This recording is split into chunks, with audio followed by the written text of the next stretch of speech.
transmitiendo desde la Ciudad de México a toda la República Mexicana y a los Estados Unidos. José Cárdenas informa. Todas las noticias, todas las voces. Hoy es el viernes 8 de noviembre, estas son todas las noticias y todas las voces. Hay frío, pronóstico de frío para toda la República Mexicana, pues el resto de este viernes, sábado, domingo, a lo mejor hasta el lunes. Que nos lo diga el experto, el ingeniero Alberto Hernández Unzón, subgerente de pronóstico del tiempo del Servicio Meteorológico Nacional. ¿Cómo estás, Alberto? Muy buenas tardes. ¿Qué tal, Pepe? Muy buenas tardes, gusto en saludarte. Igualmente, Alberto, igualmente, ¿cuál es el pronóstico? ¿Cómo ves qué dice el satélite respecto al frío? Porque de veras aquí no se aguanta ya. Sí, así es, Pepe. El frente frío número 11 ya se prolonga desde la costa este de Estados Unidos, de hecho desde la costa este de Canadá, con una fuerte tormenta invernal, se va y se prolonga por toda la costa este de Estados Unidos hasta la Florida, y de ahí se interna a lo que es el Golfo de México, en la parte sur. De ahí es el sistema frontal, pero la alta presión, que es lo que le impulsa, muy densa, cubre prácticamente 2/3 partes de lo que es Estados Unidos y también el Golfo de México, con un marcado descenso de temperatura. En 16 estados de la República, Pepe, esperamos valores por debajo de 5 grados centígrados, los más bajos, por supuesto, en el norte de la República, lo que es Coahuila, Chihuahua, Durango, para las próximas horas, y esto también asociado por el fuerte viento que se estará registrando en las próximas horas, sobre todo en la parte sur del Golfo de México, también en la parte del Istmo y Golfo de Tehuantepec, en donde las velocidades en estos momentos de 50 a 60 kilómetros por hora, pero para esta noche podríamos esperar ráfagas de entre 80 y 90 kilómetros por hora. Por eso la recomendación, sobre todo para la transportación terrestre, Pepe, en esa región de la Ventosa, porque podemos tener vientos muy peligrosos. Y en lo que es las lluvias, también se estarán registrando de nivel fuerte en la parte de Coatzacoalcos, de Minatitlán, también en la parte del Istmo de Tehuantepec, en Tabasco y en Chiapas, lluvias que serán de fuertes a muy fuertes para las próximas horas, Pepe. Esto por relación al frío que se espera, como bien comentas, 48 horas más. Te agradecemos mucho la información a través del Servicio Meteorológico Nacional. Alberto, total, hay que sacar las cobijas, los harapes, lo que tengamos a mano, sobre todo en las zonas altas, ¿no? ¿Dónde va a ser más frío en la República? En estos momentos la parte más fría definitivamente es la parte de la Sierra de Durango, con menos 5 grados centígrados en la zona entre La Rosilla y Santa Bárbara en Durango, menos 5 grados centígrados. Pero en estos momentos el valor más bajo de temperatura con base en los aeropuertos es en Saltillo, con 5 grados centígrados en estos momentos, Pepe. Y con relación al super tifón que se encuentra en las Filipinas... Es justo lo que te quería preguntar, ¿qué estás viendo en el satélite respecto a este megatifón Haiyan que está azotando las Filipinas con vientos de hasta 300 kilómetros por hora? Así es, vientos que ayer alcanzaron más de 370 kilómetros por hora, esto en promedio en un minuto se convierte en uno de los ciclones tropicales más fuertes de la historia. Esto es exacto, esto es histórico.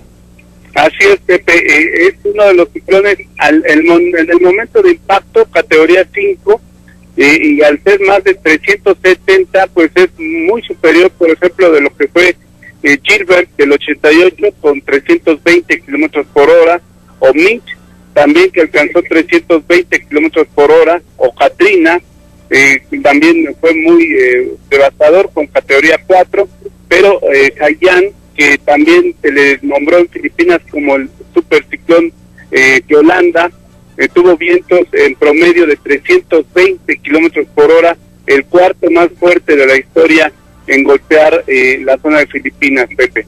Pues te agradezco esta información extra, Alberto Hernández Unzón. Muy buenas tardes. Gracias, Pepe, que la pases muy bien. Buenas tardes. Igualmente para ti, que descanses. Es Alberto Hernández Unzón, subgerente de pronóstico del tiempo del meteorológico, que depende de la Comisión Nacional del Agua, la CONAGUA. Sí nos está informando lo que está ocurriendo, bueno, en México con el frío, desde luego es muy importante, aquí lo estamos padeciendo, pero lo que están padeciendo los filipinos no tiene comparación. este tifón, super mega tifón Haiyan, que está azotando las Filipinas con vientos de hasta 370 kilómetros por hora. Es históricamente uno de los peores meteoros que se hayan desatado sobre esa zona del planeta. Vamos con el reporte de Euronews y lo que está pasando con el super tifón Haiyan en Filipinas. El tifón más potente del año ha golpeado Filipinas. La tormenta Haiyan tocó tierra anoche con ráfagas de viento superiores a los 300 kilómetros por hora. Al menos 3 personas han muerto y más de 1 millón han sido evacuadas. Los efectos del supertifón, que avanza a una velocidad de 40 kilómetros por hora, han sido catastróficos en muchas zonas costeras. Tras su paso, numerosas aldeas permanecen incomunicadas. Vi olas gigantescas e inmediatamente les dije a mis vecinos que huyeran. Pensamos que era un tsunami, relata este filipino.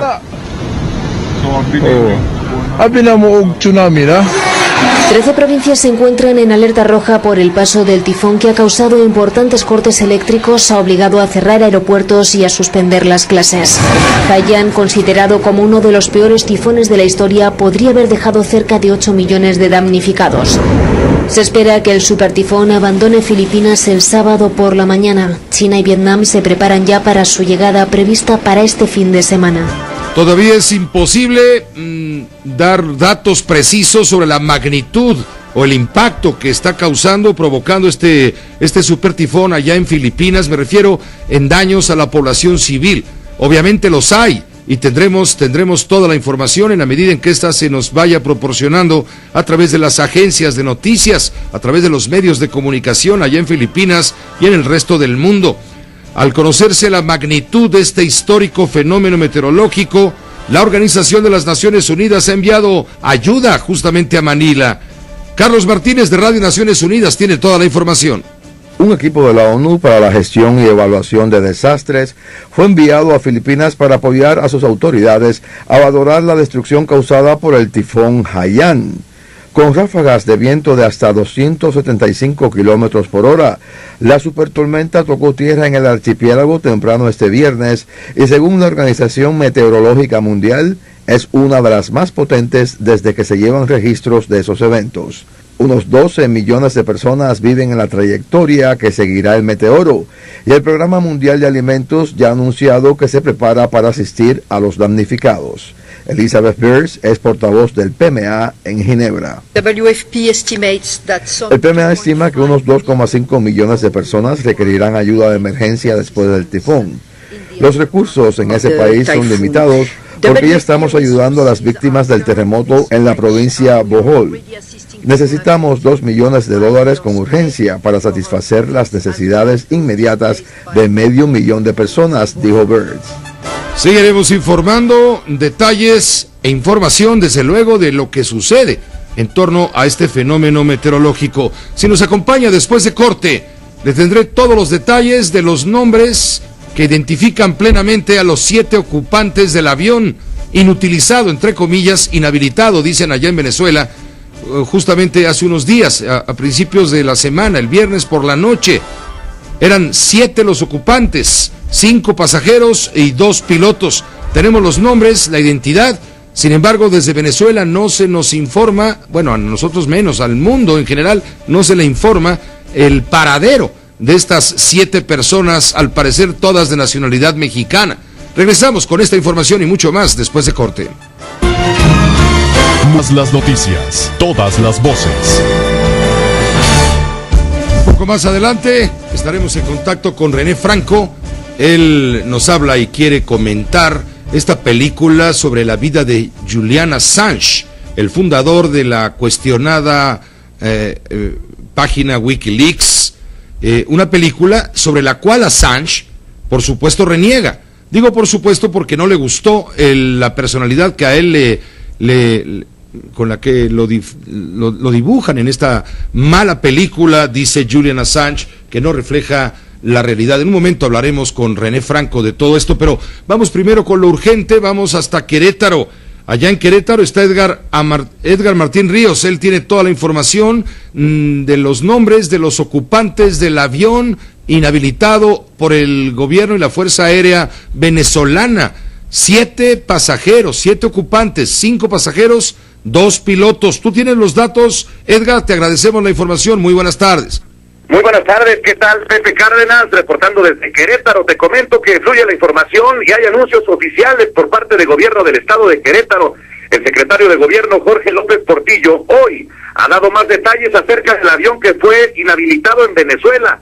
Información que llama la atención, Pepe, es que él ha confirmado que la aeronave estuvo 3 días en un hangar del aeropuerto de Querétaro. El funcionario desconoce los detalles de su itinerario de viaje, ya que dijo esta información está en manos de las autoridades federales, pero sí dio a conocer los nombres de los 7 tripulantes, ninguno queretano, pero sí todos de nacionalidad mexicana. Escuchemos al secretario de gobierno.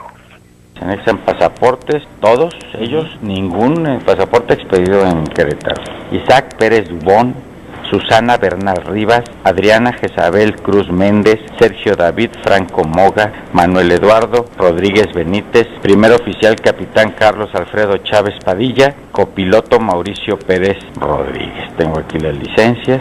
Los tripulantes tienen base en Toluca, Estado de México. Además, el secretario de gobierno comenta, Pepe, que algunas versiones sobre los hechos siguen sin confirmarse, tales como que su parada en Querétaro se debió a fallas mecánicas de la aeronave. Lo de los días sí, en efecto, pero es un tema que tiene la autoridad aeroportuaria, de aeronáutica de nuestro país. Sé que estuvo 3 días, pero no sé qué movimientos hizo. Yo no he visto ninguna bitácora.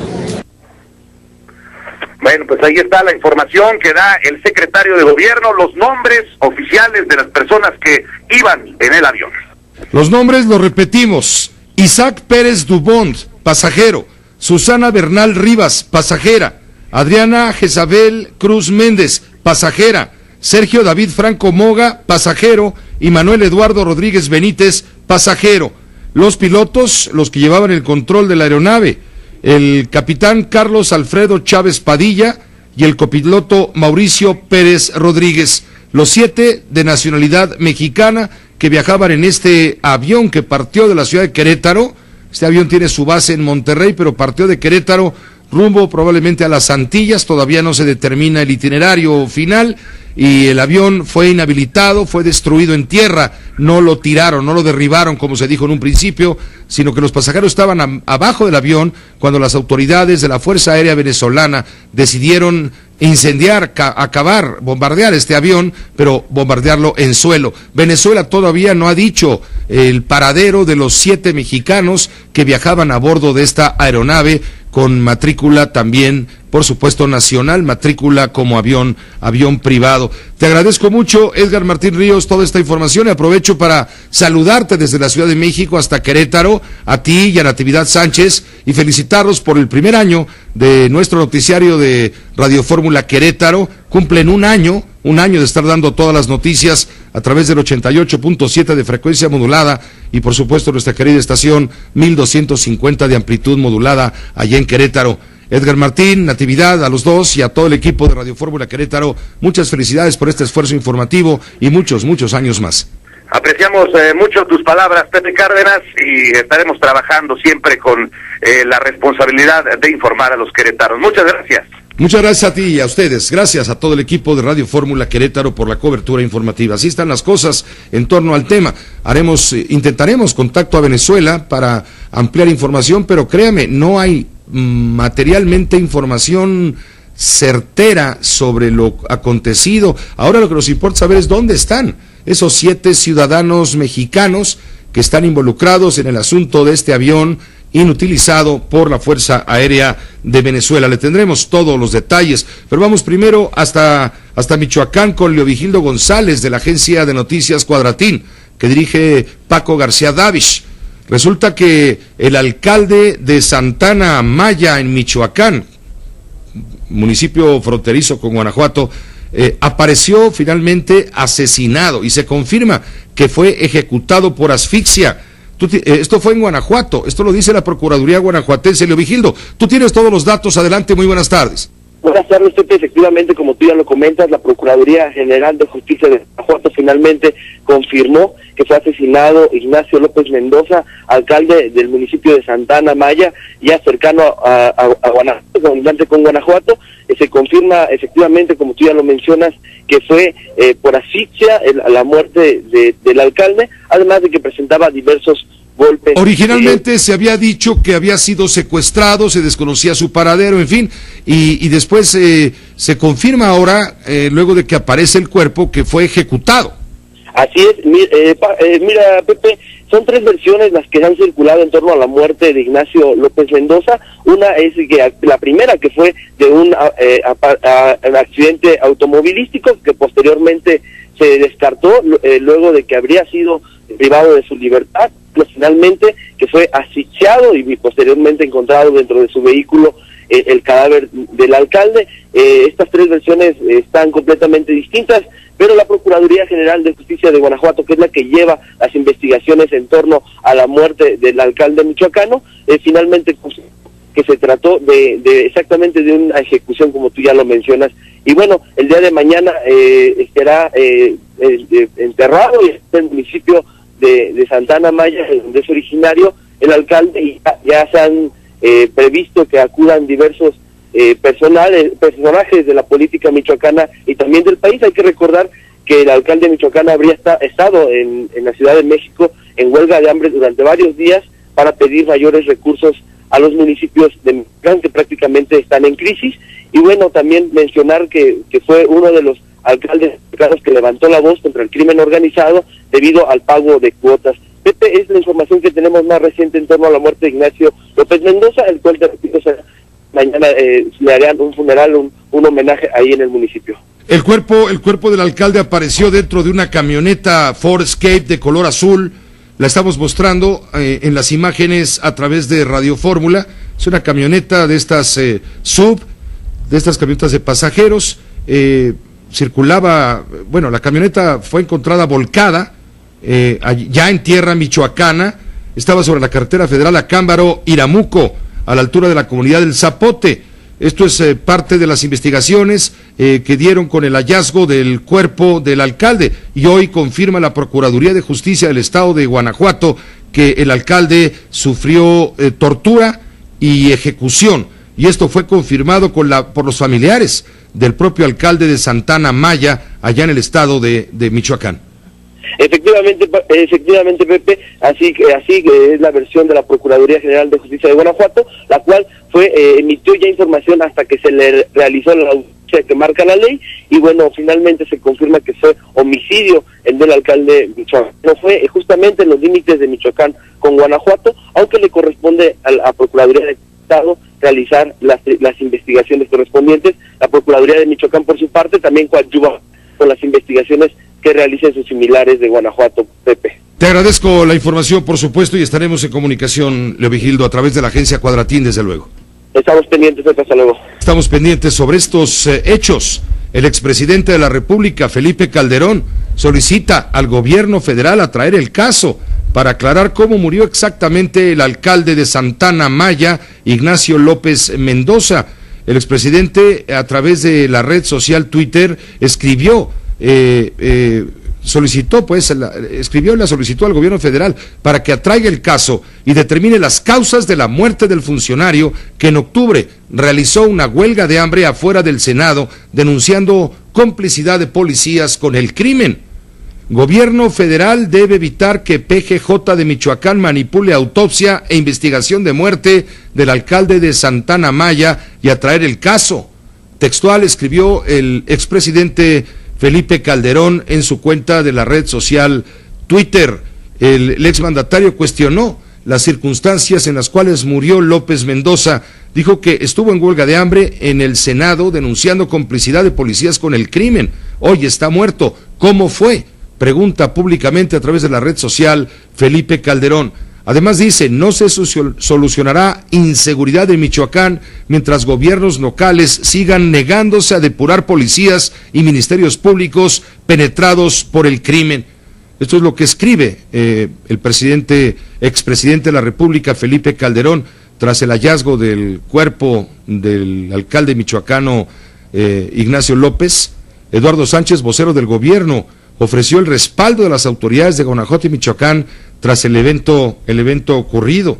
Esto fue lo que se comentó sobre este caso que le hemos informado a usted. Vamos con Juan Antonio Jiménez. Fueron trasladados a la Subprocuraduría de Investigación en Delincuencia Organizada los veintitantos, casi 25 policías que fueron detenidos en Vista Hermosa, en el estado de Michoacán, que fueron detenidos y desarmados por elementos del ejército mexicano, quienes controlan justamente la seguridad en ese municipio de Vista Hermosa. Ya fueron trasladados, le digo, estos policías aquí a México. Juan Antonio, tú tienes el dato, adelante.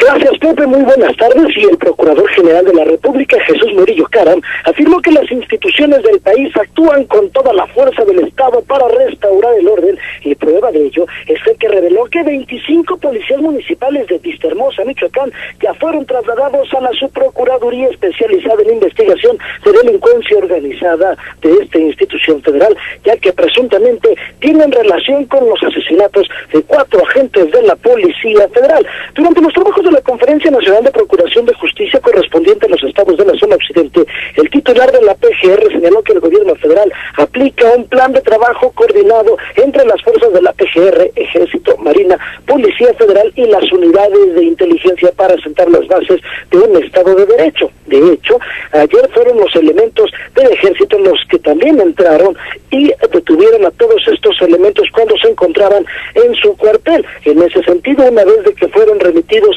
en primera instancia a lo que es la delegación estatal de Morelia, Michoacán, estos elementos uniformados, fue el Ejército quien se encargó de vigilar esta zona en Michoacán. Y bueno, pues al respecto, también dijo que este jueves se detuvo todo este cuerpo policíaco de un municipio de Michoacán y que han estado precisamente encontrando con relación a esta muerte de hace unos días de 2 policías federales y de hace 2 años de otro par más. Señaló que están detenidos y están siendo procesados para seguramente en las próximas horas, una vez de que concluya el término jurídico, sean consignados ante un juez, y fue precisamente esto lo que señalan. Y te puedo adelantar, Pepe, que estos elementos dentro de sus primeras declaraciones ya han aceptado los 25 uniformados que pertenecen todos ellos al cártel Jalisco Nueva Generación, y por supuesto que también están aceptando a su participación en los hechos que se les está imputando. De esta manera, Pepe, estos sujetos, una vez de que concluye el plazo, la Subprocuraduría especializada en investigación de delincuencia organizada los estará consignando en las próximas horas ante un juez para que respondan por este delito de privación ilegal de la libertad y por supuesto el de homicidio calificado. Pepe, el reporte que te tengo. Pues tienen un problema grave, gravísimo, siendo funcionarios públicos asignados a la seguridad, a vigilar la seguridad de la población, se convierten en protectores del crimen, en parte del crimen organizado que prevalece en aquella zona y que tiene con las patas para arriba el estado Michoacán. Y lo que más llama la atención, Pepe, es su aceptación de que ellos pertenecen, todos estos 25 elementos policíacos, a un grupo del crimen, de la delincuencia organizada, que se supone en primera instancia, ellos están para protegerlos, para atacarlos, a los del cártel Jalisco Nueva Generación. Sin embargo, la realidad es muy distinta. La realidad es de que estos elementos policíacos también pertenecen al crimen organizado, Pepe. Muchas gracias por la información, Juan Antonio, quedaremos también pendientes. Gracias, Pepe, muy buenas tardes. Muy buenas tardes. Hoy el gobernador del estado de Michoacán, Fausto Vallejo Figueroa, habló sobre el tema de la inseguridad que prevalece en el estado de Michoacán, sobre todo en la zona de Tierra Caliente, como resultado de las disputas por el territorio de esa parte de Michoacán, entre los grupos conocidos como los Caballeros Templarios por un lado y el cártel Jalisco Nueva Generación por el otro, quienes quieren apropiarse de las rutas del trasiego de las drogas y también quieren tener la presencia final en torno a los casos de extorsión, de secuestro, levantados, todo esto que ocurre allá, que son los delitos del crimen organizado en general y que, bueno, le disputan a los templarios, los del cártel Jalisco Nueva Generación. Esto es consecuencia, pues, de estos enfrentamientos. Hoy dijo el gobernador que su gobierno va a atender las denuncias de inseguridad y corrupción que hizo primero en una carta el día 15 de octubre pasado, y después el domingo, desde el púlpito de la Catedral de Apatzingán, el obispo Miguel Patiño. Dijo Fausto Vallejo que lejos de causar molestia, los señalamientos hechos por el representante católico, por el obispo Miguel Patiño, llaman la atención de las autoridades para que los temas sean atendidos sin demora. Fue una carta, una verdadera radiografía, la que hizo Miguel Patiño en su homilía del domingo y previamente en la carta, donde señala cuáles son las causas que a su parecer le han comentado los fieles a la Iglesia Católica en esa zona, cuáles son las causas de la corrupción, la descomposición de las autoridades, la falta de seguridad, la falta de garantías y que derivan en violencia y disputas por territorio. Mire, tenemos parte de lo que se dijo sobre este tema. ¿Por qué no? ¿Verdad? Pero fundamentalmente... Esto lo dijo Fausto Vallejo, sí, aquí.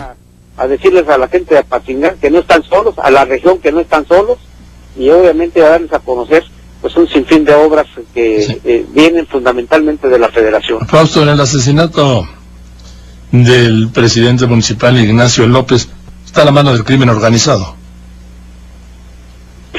Sería muy aventurado decirlo.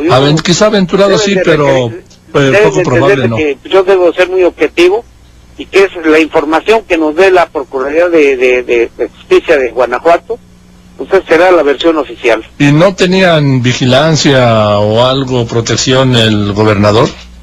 El presidente municipal. Bueno, no sé. Luego los presidentes municipales pues tienen a su mando la policía. Ellos mismos se proveen de seguridad. No sé, él era una gente muy modesta, que por lo regular andaba solo, no sé si llevaría seguridad o traía seguridad en su propio municipio. Bien.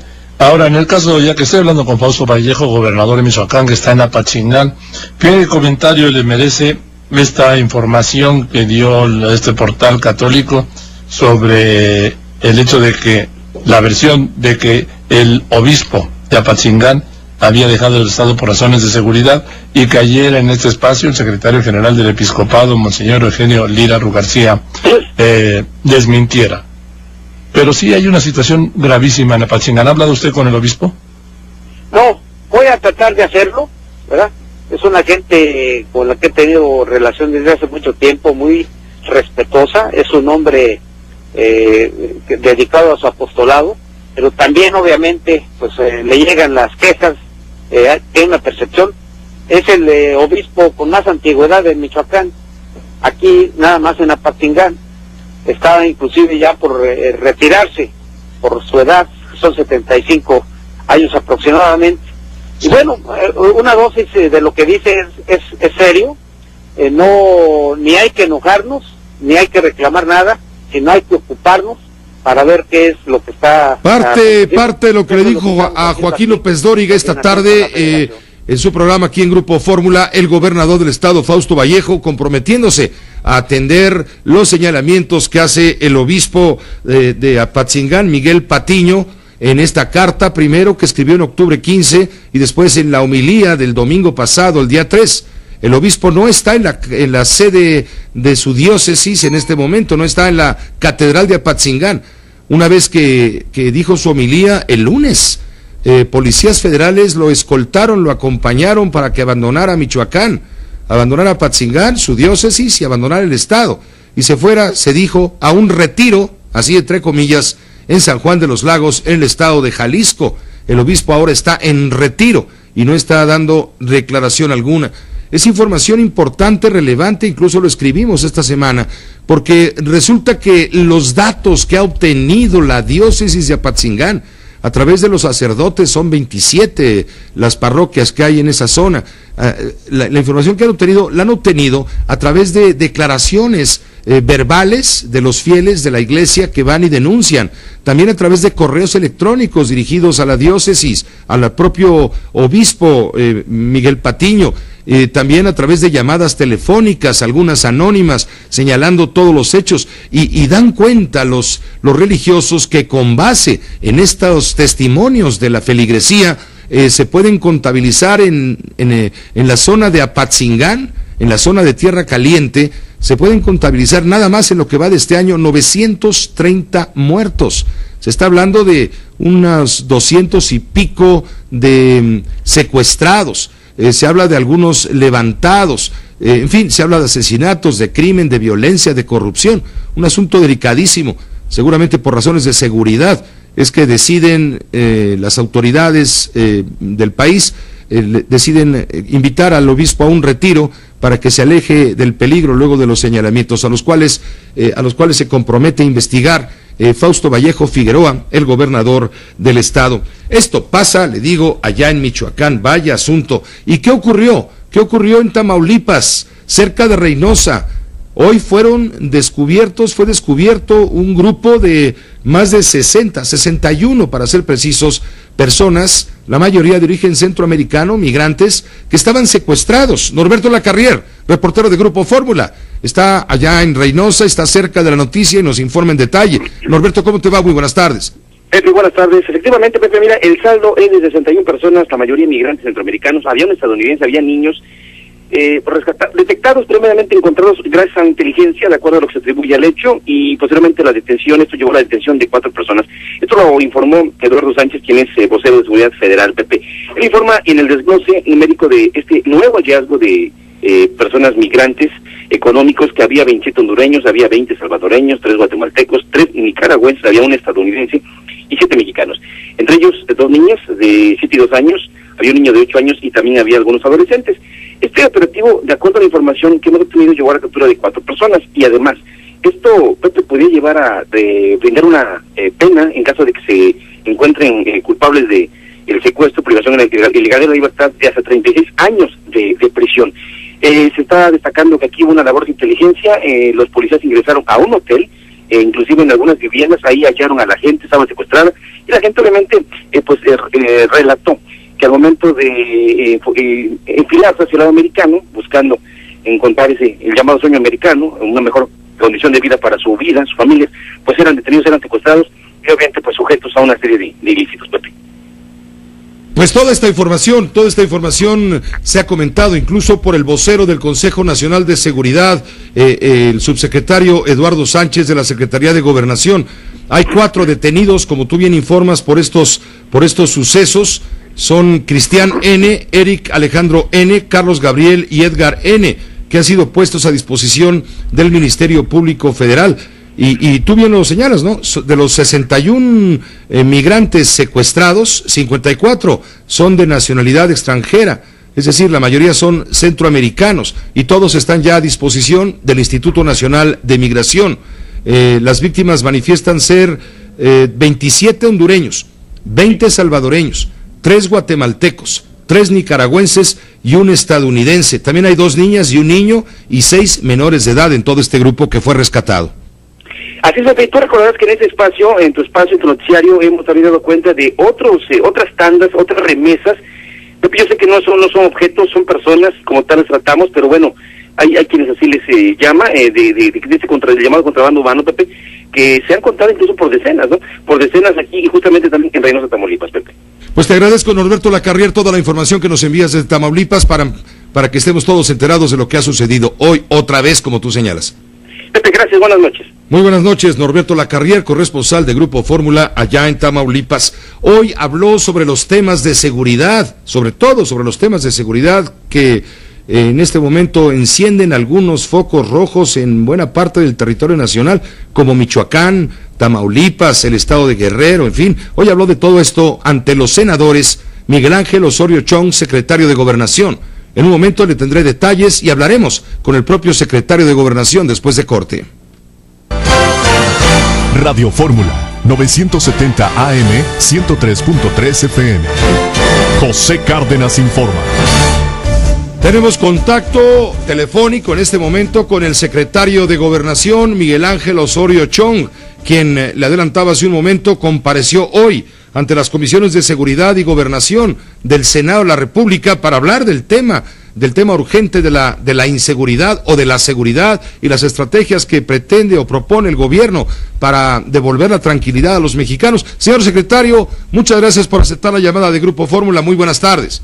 Pepe, todo lo contrario, qué gusto saludarte y un saludo a todo el auditorio. Al contrario, Miguel Ángel, ¿cómo te fue con los senadores? ¿Te tirotearon, Bueno, es un ejercicio que existe y que debe de existir y que desde el Ejecutivo alentamos, porque este intercambio, cuando es propositivo, cuando es para construir, sirve muchísimo. Y bueno, estaba yo con esta reunión que tenía que ir a explicar la política en esta materia, en materia de seguridad, que está siguiendo el gobierno, los alcances, los resultados, de qué manera lo estamos haciendo, y bueno, decirles que hay una política clara, que las condiciones en las que llegamos y que todos sabemos eran verdaderamente complicadas y difíciles, pero sin duda creemos que hemos ido avanzando en regiones, en estados, en municipios, y que por supuesto todavía falta, y hay delitos que han bajado, violencia que ha bajado, pero también hay otros delitos que han tenido una incidencia hacia arriba, y que por supuesto tenemos que atender. No importa si es en lo local, no importa si es fuero común o federal, lo que hay que hacer es atenderlo, y lo estamos haciendo coordinadamente con los estados. Secretario, en esta comparecencia con los legisladores de la Cámara Alta salió el tema del acceso que tuvo en su momento el gobierno de Estados Unidos sobre la información, digamos, delicada, sensible, respecto a las acciones de seguridad en México, en donde no se seguían protocolo alguno. El Gabinete de Seguridad no tenía conocimiento, es decir, en el régimen de Felipe Calderón se permitió que Estados Unidos metiera las narices y nadie les dijo nada. Mira, lo que yo les expliqué es que encontramos que las áreas de seguridad de Estados Unidos con las áreas de seguridad del Estado mexicano se comunicaban sin mayor preámbulo ni protocolo, ni mayor información de unas con otras áreas, y que eso no lo podemos permitir. Ahora sigue habiendo coordinación, sigue habiendo comunicación, pero por supuesto que lo que tenemos es orden, que por supuesto que lo que se pide de información se analiza, la que nos entregan en un gabinete de seguridad y no cada quien por su lado. Pero se perdió coordinación. Sí, bueno, es que al haber solamente entre áreas de seguridad de un país con otro, y no conociendo el resto que esto sucedía, pues entonces por supuesto que había poca coordinación y poca incluso comunicación entre diferentes instituciones de seguridad. Ahora, ¿cómo se ha recompuesto esta relación? ¿Sigue Estados Unidos metido sin consultar, o ya hay más control de parte del secretario de Gobernación?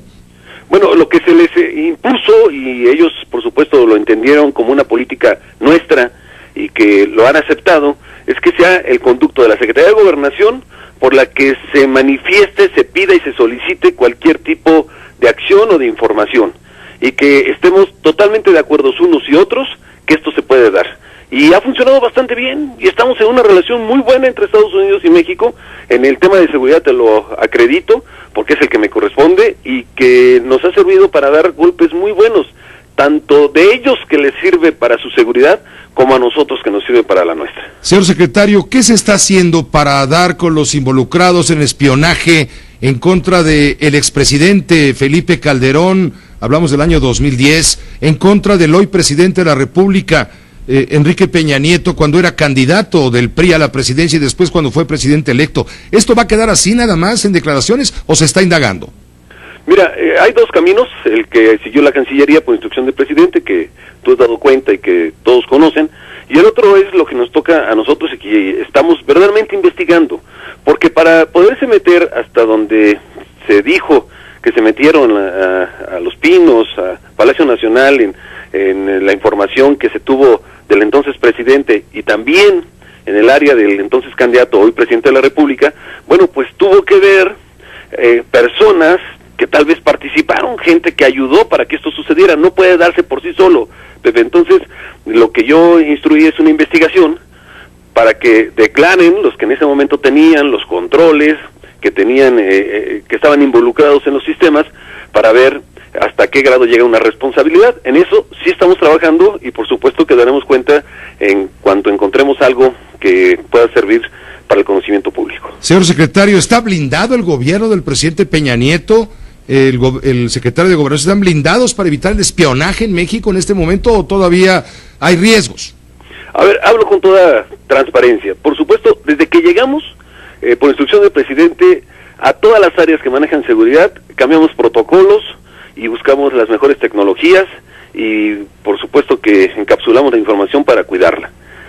En estos tiempos, en todo el mundo, pues cada vez se avanza más y no dudes que se está también trabajando en tecnologías que puedan seguir trabajando, puedan seguir dándoles posibilidades en todo el mundo de espionaje, de búsqueda de datos, de cuántas cuentas se hackean, todo lo que todos conocemos. Pero te quiero decir que hemos hecho lo que nos corresponde para cuidar a lo máximo la información de seguridad de nuestro país. ¿Cómo van las cosas en Michoacán, secretario? Recuerdo que alguna vez, hace algunas semanas, conversábamos y nos hablabas tú de un plan estratégico para apoyar a Michoacán en temas de seguridad y devolverle a Michoacán la capacidad productiva, comercial, industrial y sobre todo, devolverle la tranquilidad y quitarle el miedo a la población. ¿Qué ha pasado? Mira, entramos en mayo. ¿Por qué entramos en mayo? Porque a nuestra llegada, efectivamente, el estado que estaba más vulnerable era Michoacán. Michoacán, Tamaulipas, y Guerrero eran los estados a los que teníamos que ponerle, independientemente de otras regiones, atención. Y que lo hemos venido haciendo, La Laguna, Chihuahua, Monterrey, todas esas regiones que hoy están en otra circunstancia. Pero regreso a Michoacán. Michoacán tenía que tener una atención especial en el involucramiento que se tiene y se dice de incluso autoridades, en la desconfianza de la sociedad, en caminos, carreteras, todo pareciera controlado por los criminales.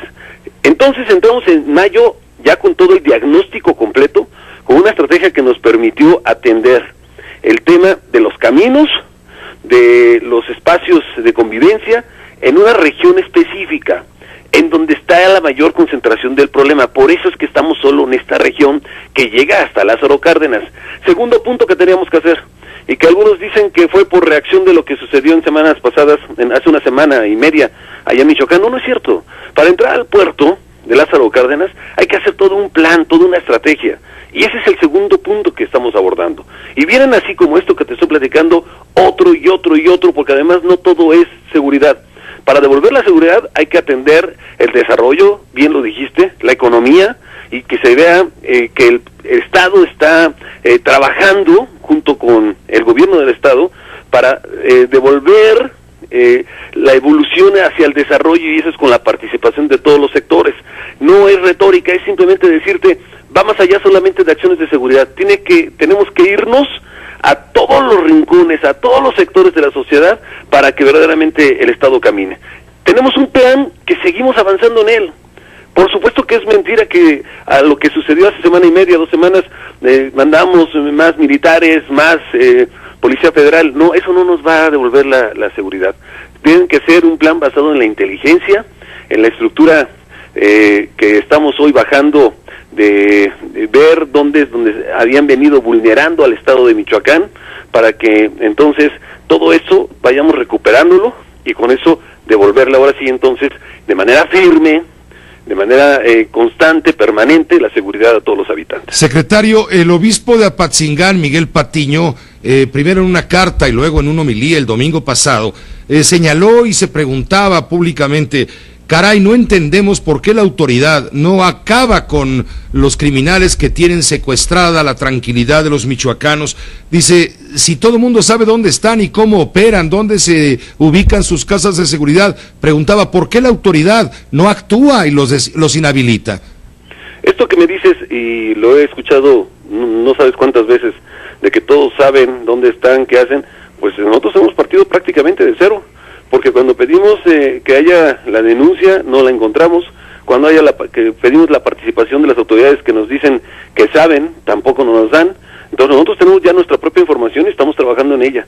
Respeto mucho los comentarios del obispo, pero sí déjame decirte que la información ha fluido muy lenta, pero que no nos ha detenido para conformar nuestra propia base de datos, y sobre eso estamos trabajando.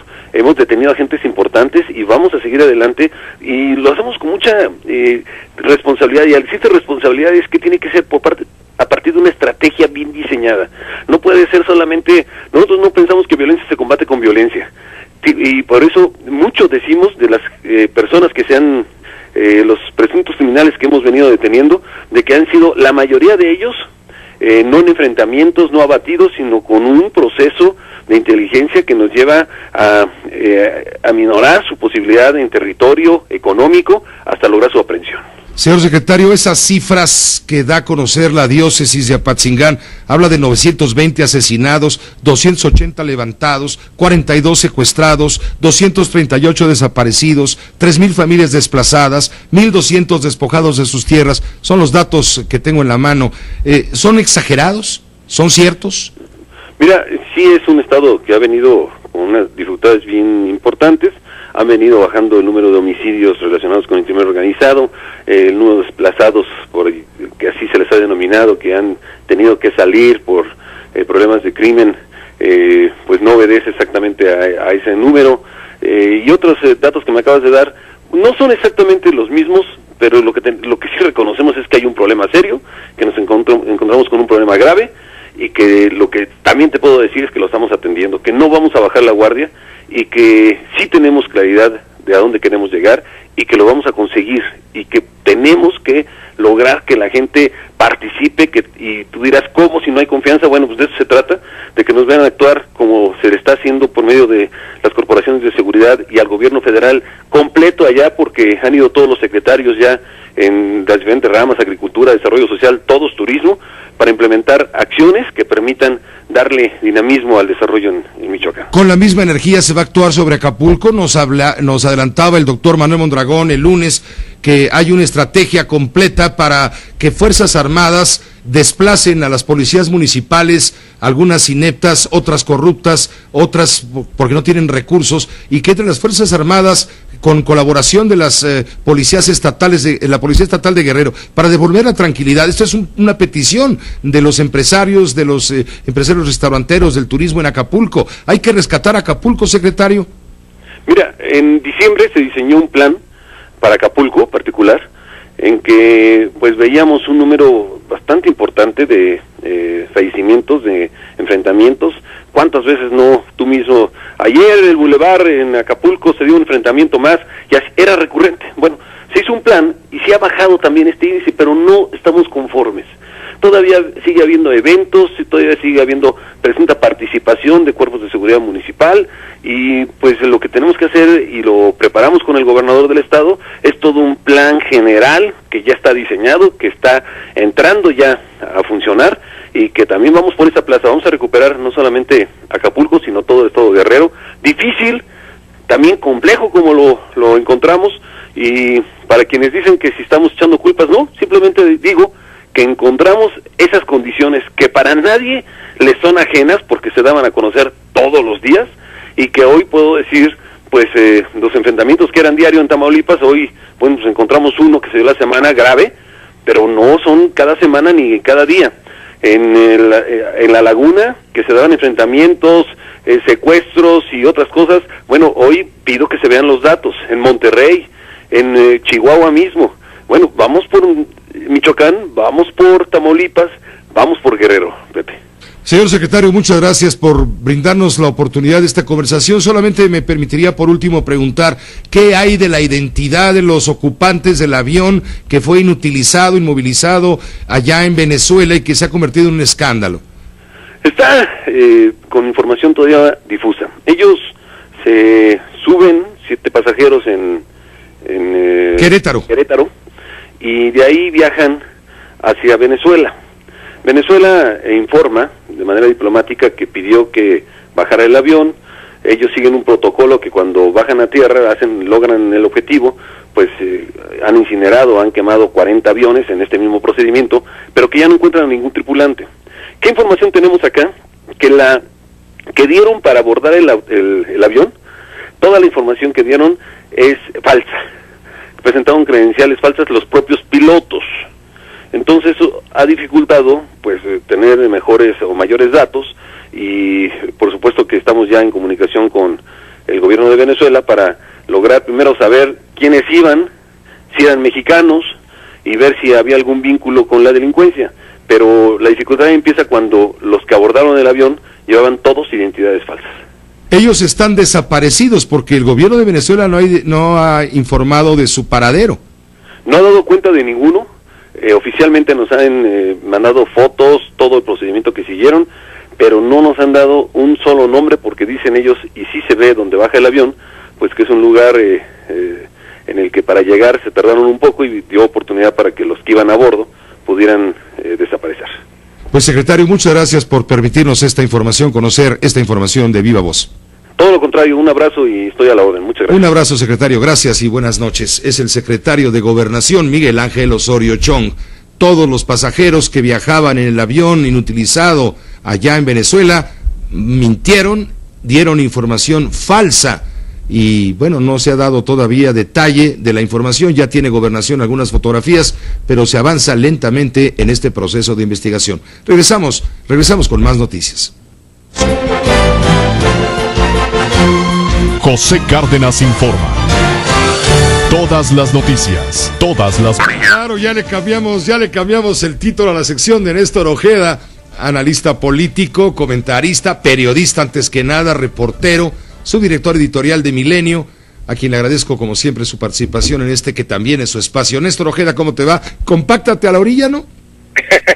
Gracias, Pepe, yo te agradezco más esa presentación espectacular. No, hombre, no faltaba más, apenas de lo que tú mereces, o mínimo, ¿no? ¿Cómo escuchas al secretario de Gobernación con todo lo que dice en el tema terrible de la inseguridad?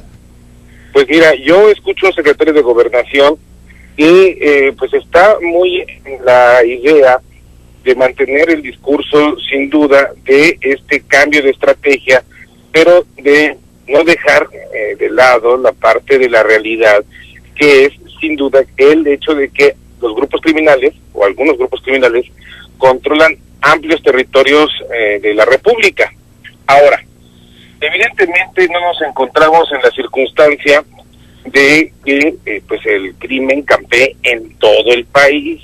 No estamos en la circunstancia, ni en este sexenio ni en el anterior, de que México pues sea un estado fallido. Pero sí, por ejemplo, está focalizadísimo, y lo establecieron desde el principio las autoridades de esta administración en materia de seguridad, con zonas y regiones focalizadas, muy establecidas, territorios que no son pequeños, como son Tamaulipas, Michoacán, Guerrero, estos estados donde pues el crimen sigue pues prácticamente marcando su ley.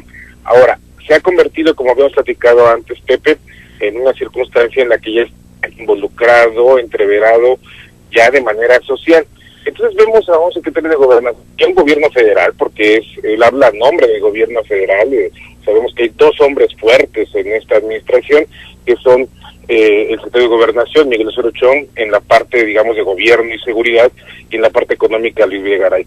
Hablando a nombre del gobierno federal, estoy diciendo, intervenimos porque teníamos que intervenir, e intervinieron como no se había intervenido antes en la historia.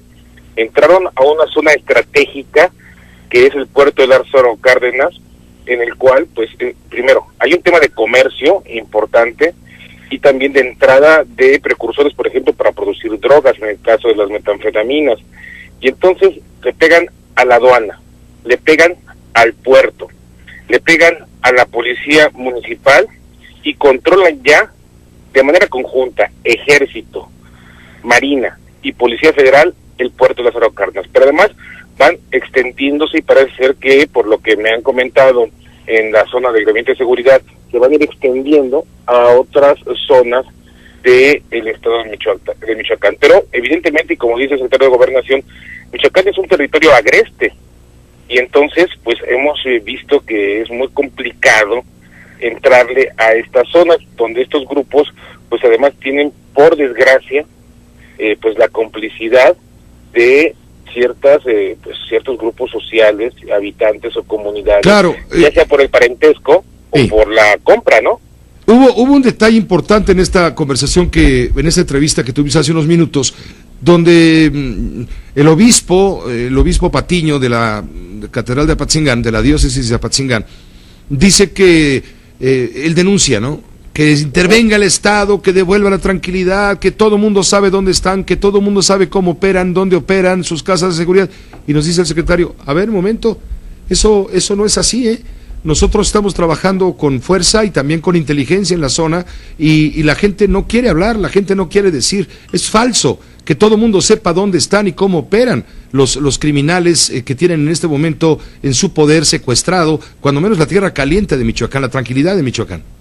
Claro que sí, y Pepe, bueno, pues evidentemente, si la frase de este jerarca católico es todo mundo sabe, pues él también sabe, y entonces, ¿por qué no colabora con las autoridades del Estado? Ese es el gran tema entre cómo se cruza el Vox Populi y cómo se cruza también el temor en las distintas regiones donde hay pues esta presencia del crimen y donde hay esta preeminencia. Vimos manifestaciones allí en Apatzingán de grupos que se le plantan al ejército enfrente y le entra a uno la duda de veras si son grupos sociales que así se manifiestan sin temor y sin ninguna preocupación de represalia de parte de los grupos criminales, y se le planta al gobierno y a la Policía Federal, y por lo menos te levanta sospecha y duda, Pepe. Entonces no está fácil el tema del combate en la parte, digamos, territorial, de pueblo por pueblo, casa por casa, porque por desgracia en Michoacán esta historia pues no es una historia nueva, Pepe, no es una historia que haya llegado en el sexenio de Peña Nieto, o en el de Calderón, o en el de Fox. Los que conocemos Michoacán desde hace 20 o más de 20 años, sabemos la presencia del crimen organizado y de cómo pues se le fue dejando crecer, y pues llegamos ahora a estos momentos en los que pues los señores prácticamente mandan en un amplio territorio, ellos son la ley, y entonces pues tienen que entrar, como dice el secretario de Gobernación, la parte de inteligencia, la parte de la fuerza, la parte de la reconstrucción del tejido social y la parte en la que pues las instituciones todas, y esto tiene que incluir a los partidos políticos, a toda la clase política, que tienen que entrar al tema, porque pues también vemos que quieren sacar los partidos políticos en este momento en la oposición raja del tema, como también se les sacó raja de parte de la oposición en el sexenio pasado de los muertos de Calderón y de la guerra equivocada de Felipe Calderón. Entonces aquí ojalá hubiera un poco más de generosidad con este gobierno, pero no con este gobierno, sino con este país y con los habitantes de las zonas que padecen la violencia en México, de parte de todos los grupos políticos y todos los grupos sociales, Pepe, porque lo que quieren aquí hacer es echarle la culpa a alguien de lo malo que está pasando. Y mira, ya tenemos 12 años de gobierno de PAN que terminaron en la presidencia de la República. Pero todo esto tú bien lo señalas, Néstor, esto es el reparto de las culpas, es la conjugación del verbo culpar en todas sus personas, del singular y del plural, así como la sociedad, en fin, señala al gobierno culpable de lo que pasa, el gobierno también señala que hay culpables, antes de los culpables federales hay culpables locales. Es un reparto de culpas a diestra y siniestra. Y aquí nadie se quiere hacer cargo, Pepe, de entender que pues le tienen que ser parejos, sino cómo lo arreglan. Porque aquí estamos muy cómodos en la Ciudad de México comentando estos temas, pero la gente que vive en Morelia, en Uruapan, en Apatzingán, en Lázaro Cárdenas, en Buenavista, en todos estos municipios donde por lo menos nada más vimos una acción así de 18 ataques a centrales de la Comisión Federal de Electricidad, a las terminales de transferencia de la Comisión Federal de Electricidad, pues ellos están sufriendo el hecho de que viven todos los días con el crimen, y los señores de todos los partidos, de todos los niveles de gobierno, pues lo que hacen es repartir las culpas. ¿Y quién va a atender a esas personas? ¿Y quién va a decir, yo propongo, pongámonos de acuerdo y jalemos parejo para acabar con este tema? Muchas gracias, no Néstor. Va a acabar pronto, ¿eh? Claro, no viene pronto, y viene más fuerte, bien tú lo señalas. Las Fuerzas Armadas van a seguir, las Fuerzas Armadas Federales, Ejército, Marina Armada de México, Policía Federal, en colaboración con las policías estatales, van a tener que seguir actuando y seguir avanzando para recuperar los territorios, hoy en manos del crimen, que no de ahora ni de ayer, sino de hace por lo menos 20 años, han podrido a Michoacán y la tranquilidad. Mira, ayer hablábamos con los organizadores del Festival de la Música de Morelia, el Festival Miguel Bernal Jiménez, que se lleva año con año, este será el 25º año, y la gente que organiza está temerosa de que no vayan personas a Morelia a asistir a esta magnífica muestra cultural de música. ¿Por qué? Porque la gente no quiere a Michoacán, punto. Y su Michoacán está sepultado por la violencia, punto. Entonces, ¿quién gobierna Michoacán? ¿Los templarios? Cártel de Jalisco Nueva Generación, el gobernador Fausto Vallejo. ¿Quién gobierna Michoacán? Eso se pregunta la gente. Y mientras la economía está parada, no hay comercio, no hay seguridad, no hay circulación en carreteras, vamos, hasta la cultura está sepultada. Así es, Pepe. Y mira, yo te quiero hacer un apunte muy importante aquí que tiene que ver con las Fuerzas Armadas, que son la primera línea en la lucha contra estos grupos criminales. Ayer, el secretario de Defensa, Salvador Cienfuegos, fue a la Cámara de Diputados a decirle a los legisladores, oigan, estamos combatiendo sin que nos apoye la ley. Y ellos están poniendo la fuerza, están poniendo el techo por delante, y el gobierno civil, las fuerzas civiles, los partidos políticos no le están respondiendo a las Fuerzas Armadas, a las que están lanzando a la guerra contra el crimen organizado desde hace ya mucho tiempo. Pepe, hay que dejar eso. Las Fuerzas Armadas están diciendo, oigan, le atoramos, le entramos, defendemos a los mexicanos, recuperamos los territorios, pero ya nos deben ustedes la legislación para que lo podamos hacer conforme a la ley. Te agradezco mucho, Néstor Ojeda. Te leeremos con mucho interés el próximo domingo en tu Vuelta Prohibida en la página, en la tercera página del Milenio. Gracias, Pepe. Muy buenas noches. Muy buenas noches. Un fuerte abrazo a Néstor Ojeda. Él es su director editorial de Milenio Diario. Colabora con este espacio informativo. Voy a aprovechar para informarle que la Universidad de Columbia, allá en Nueva York, Estados Unidos, es una de las más prestigiosas de la Unión Americana. Va a abrir la semana que viene un centro de estudios mexicanos, el primero de una universidad privada de la costa este, con la que se busca promover la investigación sobre el vecino del sur y favorecer los intercambios académicos, y seguramente estos temas van a estar en las materias que se estudiarán. Para las autoridades mexicanas es muy importante que se creen este tipo de centros porque ayudan a que haya un mejor entendimiento en México guiado por la comunidad académica. Así lo dijo la cónsul de México en Estados Unidos, en la ciudad de Nueva York, Sandra Fuentes Verain. Destaca que es el 10º centro de este tipo en universidades públicas o privadas de la Unión Americana. No cabe duda de que todavía hay un gran desconocimiento de México, a pesar de que somos el país vecino con 3,000 kilómetros de frontera. Creo que todas estas iniciativas ayudan a una imagen más completa de México y en este sentido ofrecerá una perspectiva más amplia sobre la importancia de las relaciones entre los dos países, entre México y los Estados Unidos, tomando en cuenta, destaca la cónsul de México en Nueva York, que el principal socio comercial de México, pues, es Estados Unidos, con un intercambio que alcanza los 535.900 millones de dólares, por encima de los 500,000 millones de dólares del año 2011. Se tiene que trabajar de cerca, y es lo que propone el establecimiento de este Centro de Estudios Mexicanos en la Universidad de Nueva York, en la Universidad de Columbia en Nueva York, según anuncia la cónsul Sandra Fuentes Verain. Vamos a una pausa, regresamos. Multilínea 516634. México, nos quejamos de los maestros, del plantón en Plaza de la República, en el Monumento a la Revolución, en fin, pero en Madrid los madrileños están que se los carga el pintor, porque Madrid, la capital de España, está convertida en un auténtico basurero.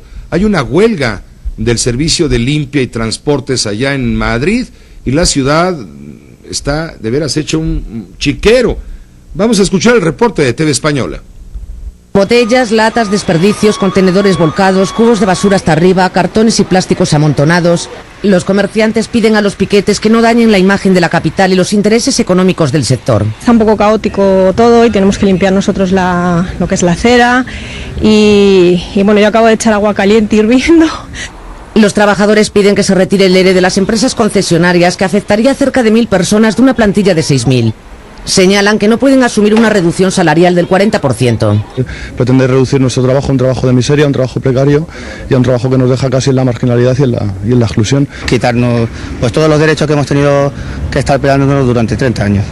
El presidente de la Comunidad de Madrid ha dicho que se debe actuar contra los presuntos piquetes que alteran el orden público. El ayuntamiento señala que solo pueden trabajar el 70% de los servicios mínimos por presiones de estos. Solo en los 3 primeros días de huelga, los gastos por quema de contenedores y demás daños ocasionados ascienden a 216.000 euros.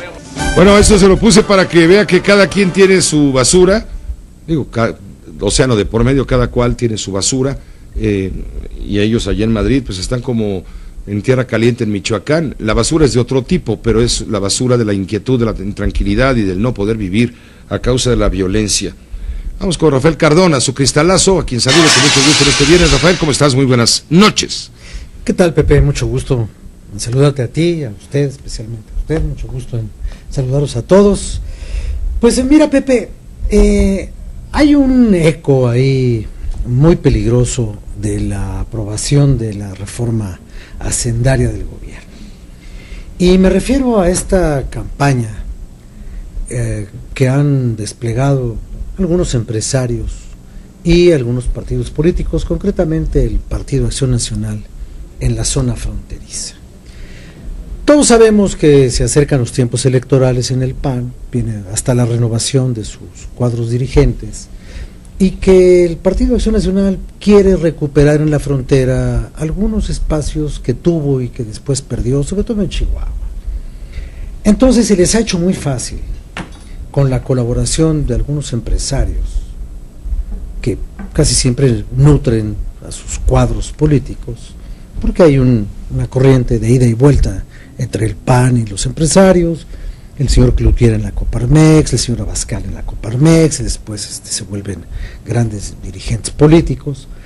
Entonces han linchado a los diputados que votaron favorablemente para que se homologara el IVA con el resto del país en la frontera. A mí eso no me sorprende porque es una lucha política, pero lo que sí me sorprende es la ignorancia constitucional de algunos comentaristas siempre políticamente correctos que han dicho, está muy bien que se les llame a cuentas a los diputados, que se les pida transparencia, que se les obligue a rendir cuentas.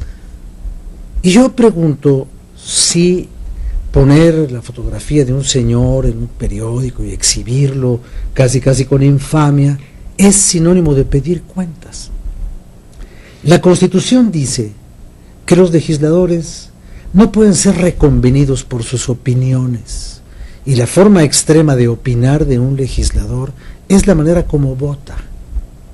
Entonces la Constitución, ese es el verdadero fuero de los legisladores, que no los trates de exhibir como delincuentes porque votaron de alguna manera en favor de un proceso legislativo al cual están obligados, porque a ti no te pareció el resultado de una votación. Ese es el único fuero que debe tener un legislador, su capacidad de opinar y de votar. Los legisladores no tienen por qué rendir cuentas porque ellos no manejan dinero. Que rinda cuentas la Cámara de Diputados como institución, en qué se gasta en el presupuesto de la Cámara, pero el diputado tiene que pagar sus impuestos y nada más. Pero la rendición de cuentas no equivale a la exhibición de prestigios o de personas, y es muy peligroso que los políticamente correctos aplaudan esto, que dentro de poco tiempo alguien podrá decir, bueno, a mí qué me importa lo que le hagan a los diputados, yo no soy diputado, yo no soy senador.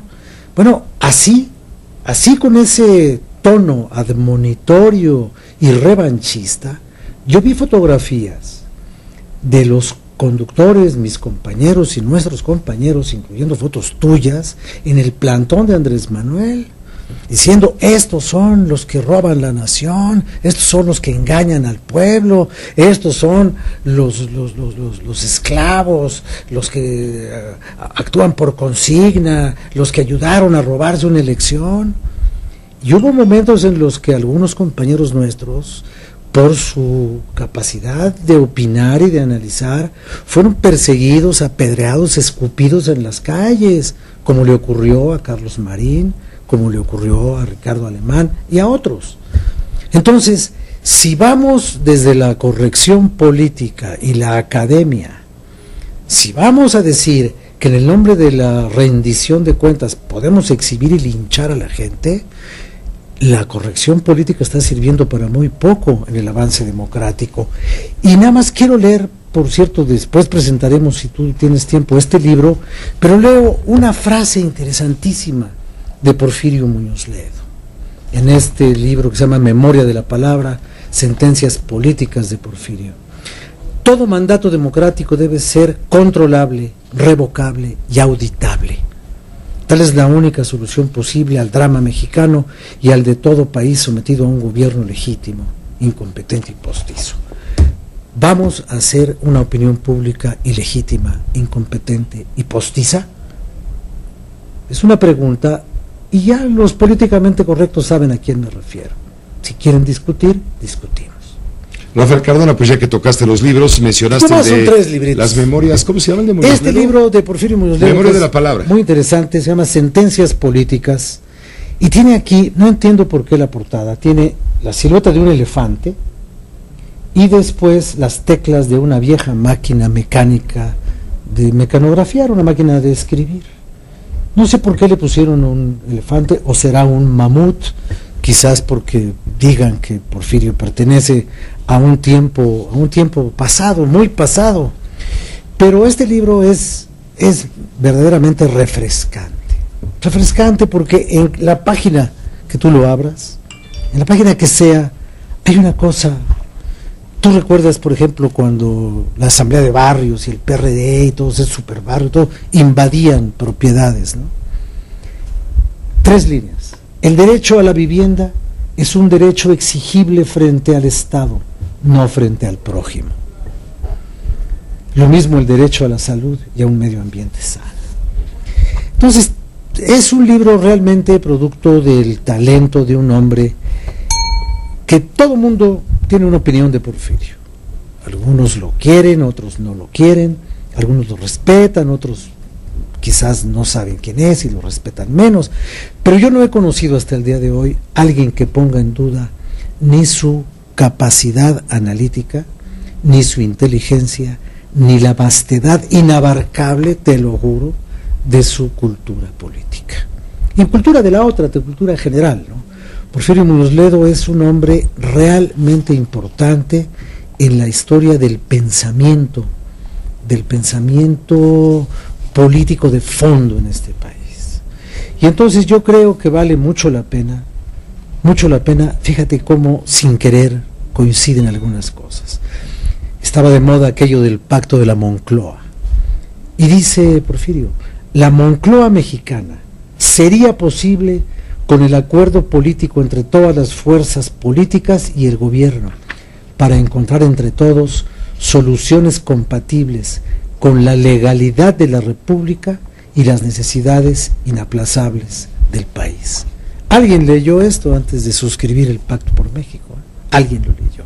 Muy bien, Rafael Cardona, hay otros 2 libros por ahí, pero rapidísimos, solamente damos los títulos, ¿te parece? Otro, Rosario Green, las memorias de Rosario Green, debe estar bueno ese también. Que es una mujer interesante, muy interesante, la canciller se llama.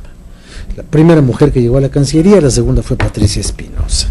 Y después Arnoldo Kraus, Decir adiós, decirse adiós. Esta es una novela diferente, tiene un prólogo de Fadanelli, y bueno, se nos acabó el tiempo, pero les recomiendo, desconfíe de los políticamente correctos. Casi siempre son políticamente equivocados. Muchas gracias, Rafael. Buenas noches. Gracias. El cristalazo, Rafael Cardona, en este su espacio. Hagamos una pausa breve. Regresamos. Hay más información. Ya anda por ahí René Franco en la caja de bateo para hablar de esta película que dice Julian Assange no merece ningún crédito, porque si tratan de revelar mi vida o reflejar mi vida, se equivocan, reniega el creador de Wikileaks. Regresamos.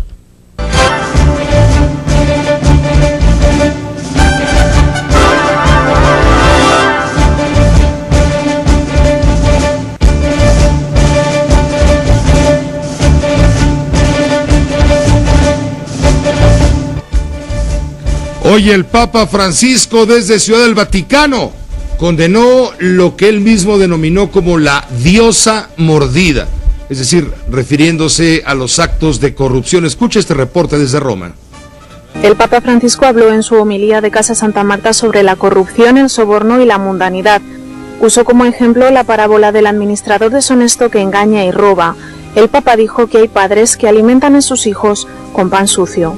Dio ci ha comandato portare il pane a casa. Dios nos ha pedido que llevemos el pan a casa con nuestro trabajo honesto. Y este hombre, el administrador, lo llevaba. ¿Pero cómo?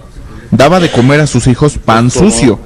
Y sus hijos, tal vez educados en colegios costosos, tal vez crecidos en ambientes cultos, habían recibido de su papá como comida la inmundicia, porque su papá, llevando el pan sucio a la casa, había perdido la dignidad. Y esto es un pecado grave, porque se comienza tal vez con un pequeño soborno, pero es como la droga, Una piccola bustarella, è come la droga, Ante la astucia mundana, el Papa explicó que existe una astucia cristiana que no está llena del espíritu del mundo. Es la astucia de la que habla Jesús cuando dice: sed astutos como serpientes y sencillos como palomas, recordó el Papa. El Papa hablaba de esto allá en Roma, cuando aquí en el Distrito Federal cayeron 2 empleados de la tesorería capitalina acusados de corrupción, acusados de pedir mordidas, pero grandes mordidas de tiburón, de cerca de 200,000 pesos. Ya están entambados. Una pausa y regresamos. José Cárdenas informa. Todas las noticias, todas las voces.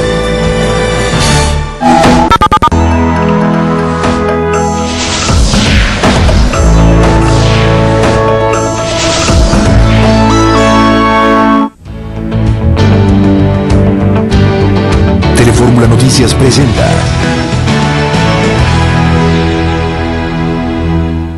Los últimos 3 días aquí en la Ciudad de México se ha realizado el 3er encuentro anual de la Red Latinoamericana por la Educación, REDUCA.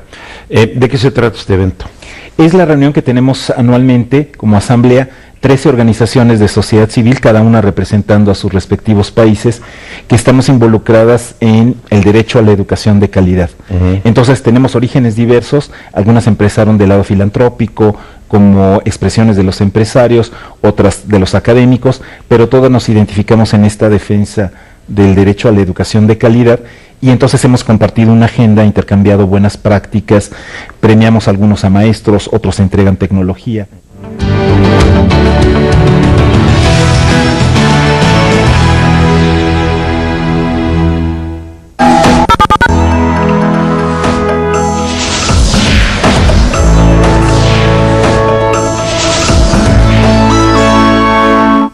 Por fin.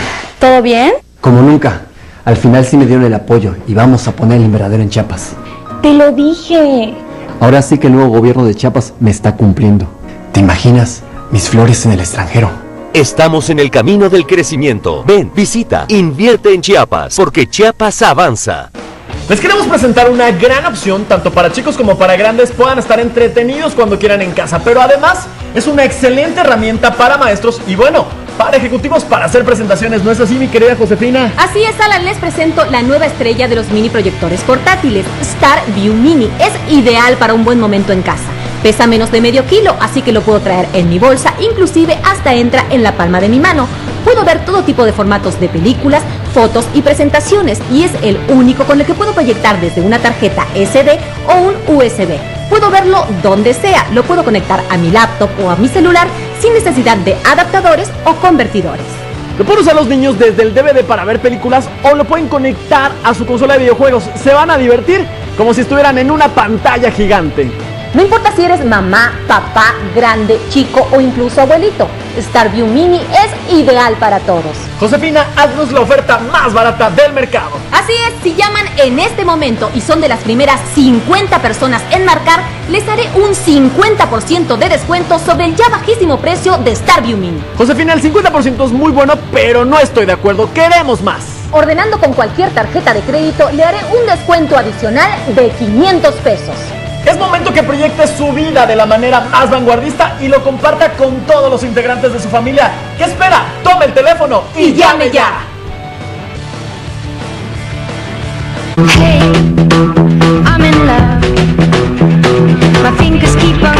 Festival Internacional del Globo 2013, del 15 al 18 de noviembre, Parque Metropolitano, León, Guanajuato.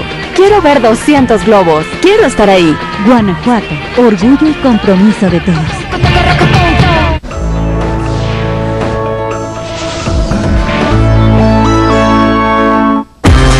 En Despensas Passat, nuestro compromiso con los grandes empresarios es que paguen menos y que compren más. Nuestros proveedores están comprometidos a surtirnos los productos de las mejores marcas, logrando así el beneficio para tu familia. Contamos con una red de distribución propia para lograr satisfacer el mercado nacional en cualquier situación que se presente en el país.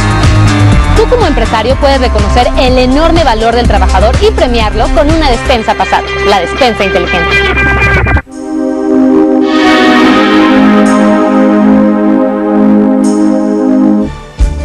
Bueno, y al cierre le informo, y lo dejamos a propósito hasta el final, le informo de que Nigeria le arrebató la corona del Campeonato Mundial Sub-17 que ostentaba México desde hace 2 años.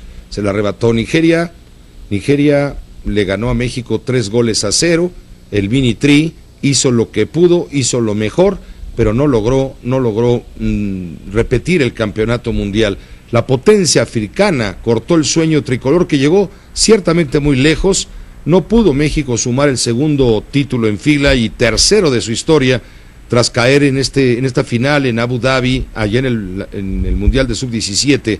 El autogol de Eric Aguirre abrió el camino para la coronación de las Águilas, ahora máximas ganadoras de la categoría, ya que levantaron el trofeo en 85, 93, 2007 y en esta edición. El Tri, dirigido por Raúl Gutiérrez, sumó su primer subcampeonato luego de vencer en 2005 y 2011. Desde el arranque, México no ocultó su intención de llegar al arco contrario con balón controlado, mientras Nigeria apostó por la velocidad y explosividad de sus atacantes y nos pasó por encima 3-0. Por eso lo dejamos hasta el final. Digo, ¿cómo estuvo el partido? Muy bueno, dirán los nigerianos, muy bueno. ¿Cómo estuvo el partido? Pues ya para qué le cuento. El presidente Peña Nieto reconoció sin duda el entusiasmo de estos jóvenes del fútbol infantil. Por su atención, gracias a las noticias, a la información, a acompañarnos, y lo invito para que se quede con la fórmula financiera a continuación en estas frecuencias de radio, en televisión con Mario Ávila y Telefórmula. Nos leemos en Excelsior y nos vemos en televisión más tarde. Gracias.